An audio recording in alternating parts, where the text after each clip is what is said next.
Este é o programa Fé e Luta aqui no canal Cartas Proféticas. Por gentileza, antes de se esquecerem, por favor, deem likes aqui, se inscrevam no canal, ativem o sininho para receber as novidades semanais, quase diárias, e comentem, por favor, comentem, sem se esquecerem de compartilhar os nossos vídeos. Encontrei vários vídeos, mais de 2.000 deles só num grupo no WhatsApp nesse domingo passado.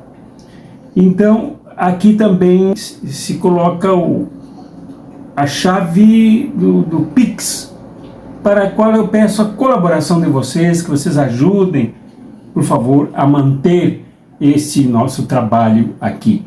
Muito importante que vocês contribuam e até façam campanhas entre os amigos, as amigas, formando uma comunidade fora do YouTube também, para ajudar aqui nesse nosso trabalho. Nós temos alguns recursos, inclusive, para divulgar mais nas redes sociais e emissoras, jornais, revistas, etc., esse nosso canal. Pois, a partir de uma barbaridade que ocorreu, nós temos que realmente refletir sobre a nossa condição humana e sobre o mal em nosso mundo.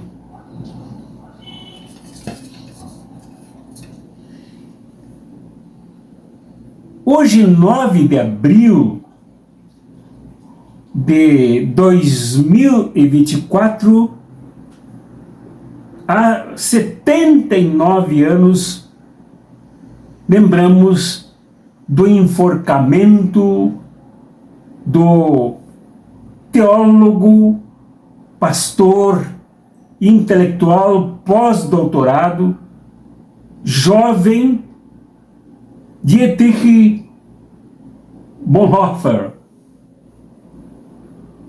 Há 79 anos ele era dependurado num poste pelos nazistas, dia 9 de abril de 1945, visto que eles sentiam e sabiam, pelas informações militares, que perderiam a guerra e que a União Soviética já se encontrava muito próxima de tomar a Alemanha e acabar com o nazismo.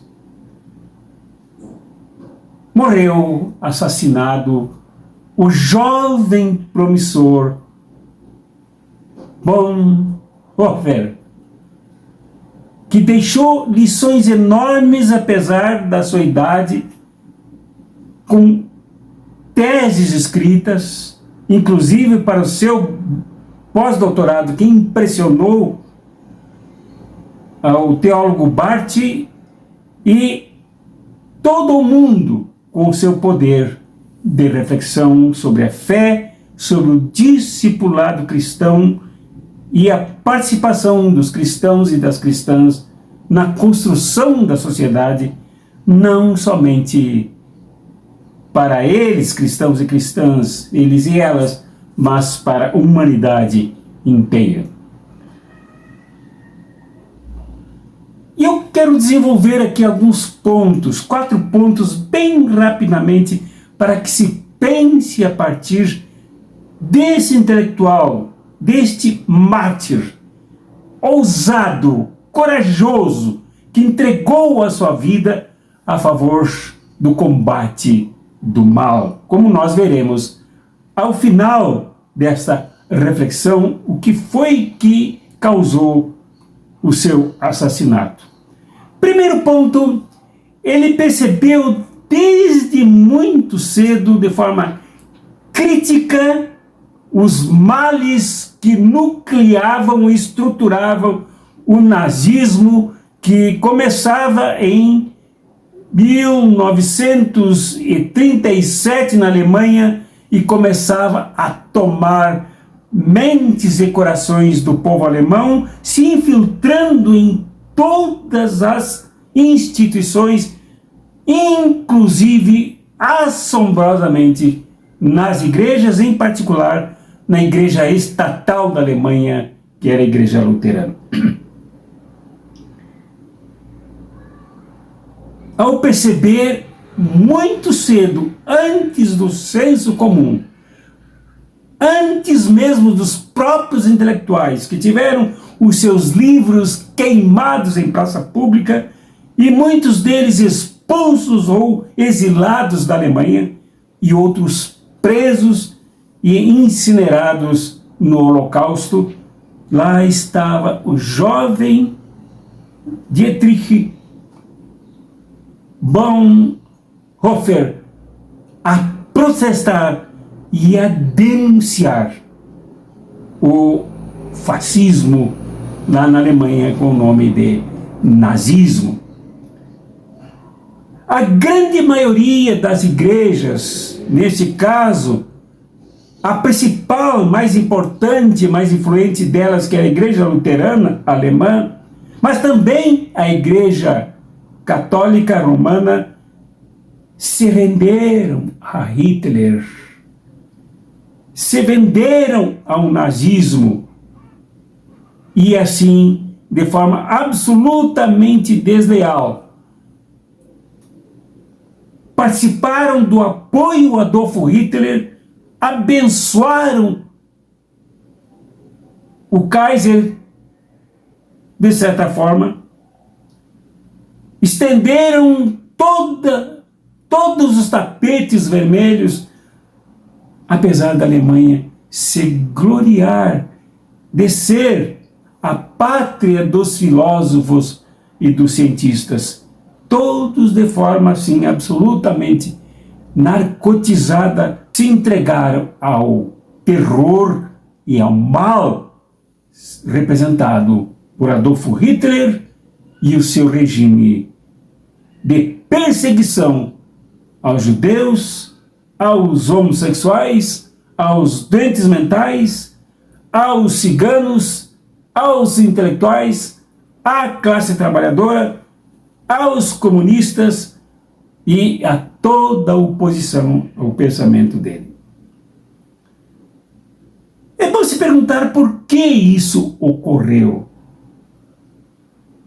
Por que ocorreu essa narcotização do país inteiro nos seus setores mais ditos inteligentes e brilhantes do país?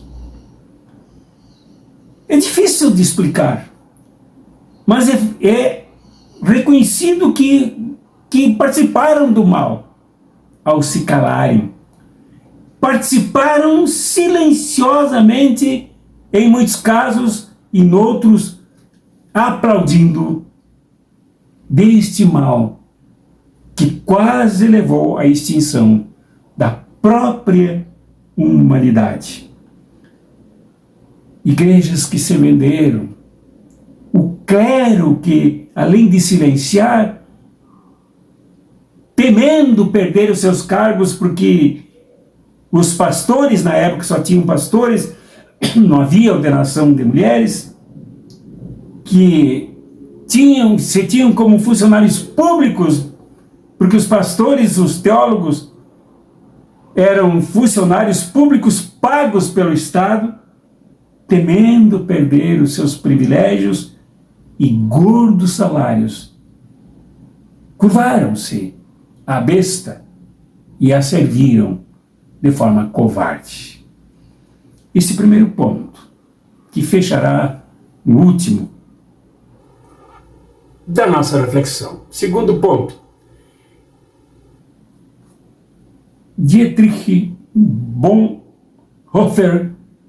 sempre foi reconhecido pelo seu entorno, a sua noiva, seus familiares, seus amigos, como aquele que tinha o poder de fazer análise crítica. O único caminho que lhe permitiu ver o mal nazista bem antes do que o senso comum e bem antes de boa parte da Alemanha e do mundo, inclusive aqui no Brasil, quando Getúlio Vargas fez com o nazismo uma aliança de apoio ao que aconteceu a partir de lá. Ele enxergou,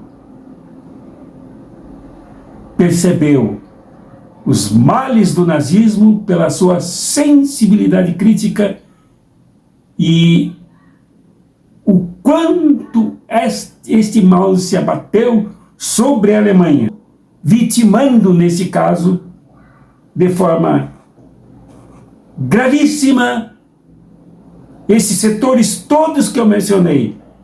Mas aqui, por se tratar do quadro Fé e Luta, a consciência profética da própria igreja, que subiu os degraus da traição, subiu os degraus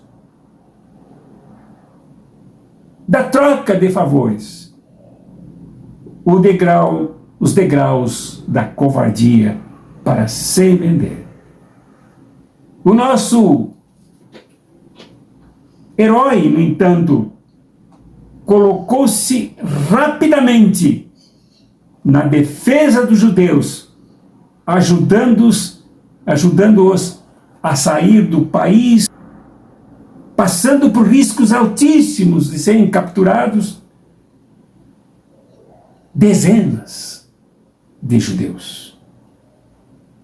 Isso significa que a postura crítica do profeta o faz assumir um lado. A análise crítica o faz perceber que toda a realidade marcada, encharcada pelo mal, tem dois lados. O que o pratica, o que o promove, o que o derrama em forma de holocausto, de morte, de perseguições, de prisões, de torturas e de mortes, como ocorreu. E assim, todos nós sabemos desta barbaridade. E o outro é o lado vitimado, injustiçado, massacrado sem ter para onde correr. Como eu disse na reflexão do Evangelho, ao me referir ao caso de Anne Frank e a sua família, e poderia me referir a milhares de outros que, tentando escapar, se esconderam num lugar secreto, pensando nunca serem alcançados, e assim o foram. Com exceção de um membro da família, todos sendo mortos. 2 jovens morreram de tifo e a mãe morreu de fome. Mas, acusadas de serem judias e judeus eram os culpados pela crise do capital que começava naquele instante em todo o mundo e que foi enfrentado na Alemanha, culpando os judeus ao lado de quem Bonhoeffer se colocou. Que lição se pode tirar desse segundo ponto? A lição é que, ao se render a Hitler e as igrejas, foram as primeiras, inclusive, a retirar da sua himnologia, me refiro às igrejas, retirar dos seus hinários, dos seus livros de cânticos, todas as palavras que se referiam aos judeus. Tal foi a covardia da adesão, do ajoelhamento diante do mal, diante do poderoso nazista, que retiraram palavras como o nome Abraão, Isaac, Jacó, profetas, dos seus hinários, para agradar ao chefe, agora o seu novo Messias. Tudo tudo que representava o que no passado sinalizou como libertação, como marcha para a liberdade e para a integração do povo na condição de ser humano digno, agora era arrancado não somente das páginas dos inários, mas da moral e da ética dos igrejeiros alemães. Qual a lição que podemos tirar disso? Também ocorreu no Brasil e em vários países da América Latina, durante as ditaduras ferozes que aqui sofremos. Aqui as igrejas, como eu também já comentei, foram para as ruas, não contra a ditadura, não contra o massacre, não contra o extermínio, não contra as prisões, mas sem análise, sem estudo, sem capacidade de percepção, foram para as ruas apoiar o derramamento de sangue que ocorreu em nosso país. Em 2016, o fascismo começou a tomar conta do governo do país, do Congresso Nacional, de parte do Judiciário, da mídia brasileira. E, novamente, o silêncio deu passagem livre para o mal. A omissão é o melhor dos fermentos para o mal, como experimentou Dietrich Bonhoeffer na Alemanha, com todo o povo alemão, principalmente com os mais sacrificados, que foram os semitas, ao lado de quem ele logo se colocou. Lição: o profeta não se deixa enganar, porque analisa a realidade à luz do discipulado que tem lá, como assumiu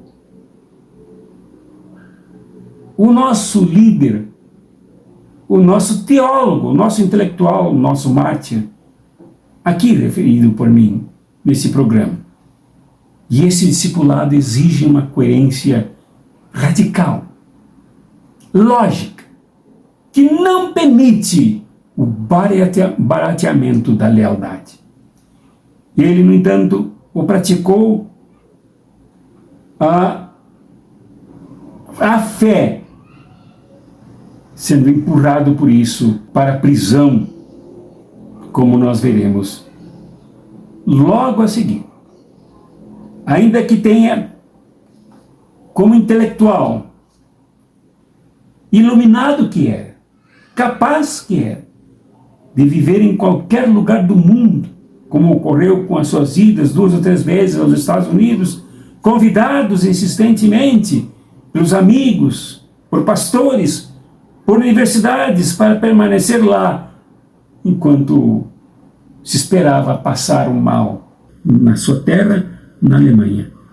Ele não se permitiu trair a sua coerência e foi ao encontro da resistência para enfrentar o nazismo. E com isto, ele compôs um movimento de conspiração para matar Adolf Hitler. E aqui não há que vermos nada com moralismos. Matar, sim, matar Adolf Hitler, porque para ele, Dietrich Bonhoeffer, em Adolf Hitler, no nazismo, estava todo o mal que vitimizava milhares de pessoas todos os dias. Dizia ele que era necessário recolher os feridos, que era necessário impedir as prisões das pessoas, como ele fez com muitos judeus que ele ajudou a sair do país. Mas antes disso, e concomitantemente a esta luta, se devia trabalhar pela eliminação da causa desse mal, que era a morte de Adolf Hitler. E em 9 de abril de 1945, depois de 2 anos de prisão e torturas, Dietrich Bonhoeffer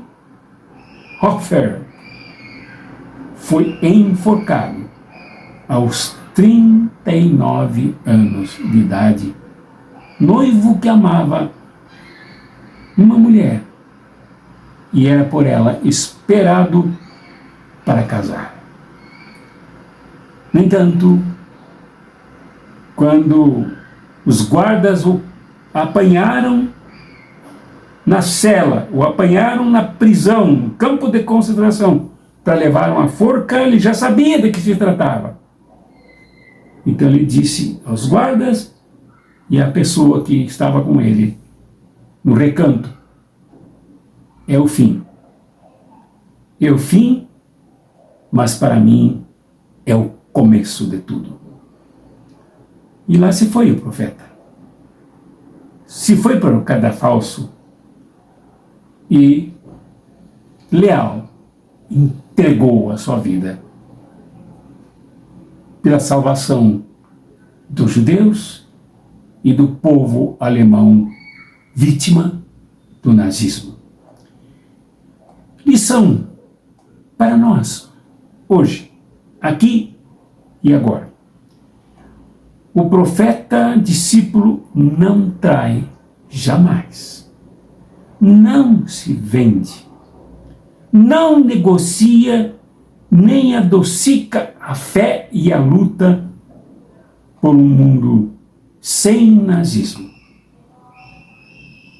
Hoje homenageamos Dietrich Bonhoeffer na luta contra o sionismo genocida, contra o neoliberalismo e contra o capitalismo. Pois, como ele mesmo disse, o silêncio diante do mal é o próprio mal. Num contexto, por exemplo, de igrejas, e não somente as ditas cristãs, mas de religiões, muitas religiões, que aderiram ao fascismo e gritaram para um genocida: mito, mito, mito, num contexto em que há pessoas e igrejas que ainda fazem arminhas, pessoas e igrejas que dizem que não gostam de política, mas fazem a política do mal, da fofoca, do desgaste do outro, da destruição da imagem do outro, do juízo sobre o outro, juízo sem autoridade, juízo sem ética, juízo sem moral, mas para destruir, desgastando e rebaixando a figura do outro. No momento em que nós vemos muitas dessas religiões ainda, agora perdidas, porque ainda não têm toda a verdade, porque não querem vê-la, não querem enxergá-la, não têm a intuição do profeta, que é o primeiro a perceber. Então, atrasadas, ainda adoram a besta. Nos posicionarmos aos gritos, às exclamações, sob as perguntas até, sob os protestos, e protestando contra o mal, contra o genocídio, contra o extermínio, contra o capitalismo, contra o imperialismo, contra as pessoas a situação e a causa das pessoas que descem das montanhas, morros, juntamente com paus, com galhos, com pedras, com lamas, por causa de uma falta de cuidado, de uma falta de Estado, de uma falta de investimentos em habitações dignas para o povo. Diante desse mal causado pelo capitalismo, que capturou o Estado, capturou a justiça, capturou a economia. Lutar contra isso, por um mundo sem isto, sem esta mediação maléfica das relações, é ser profético e revolucionário.